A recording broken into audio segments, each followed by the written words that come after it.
All right, so to reset the maintenance light, which you'll notice it'll come up right over here, maintenance required.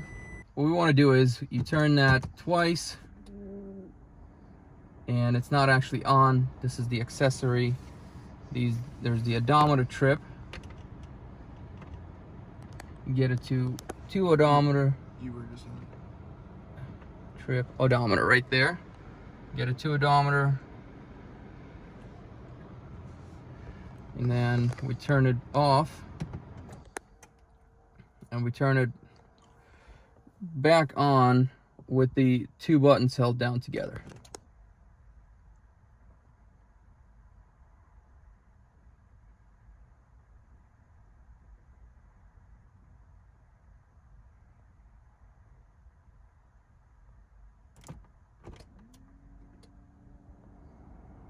There we go.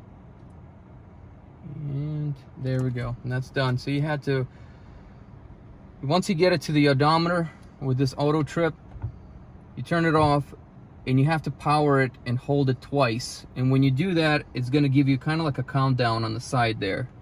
And once that countdown is done, you're done. So here we are. Turn on the engine. Maintenance required is gone.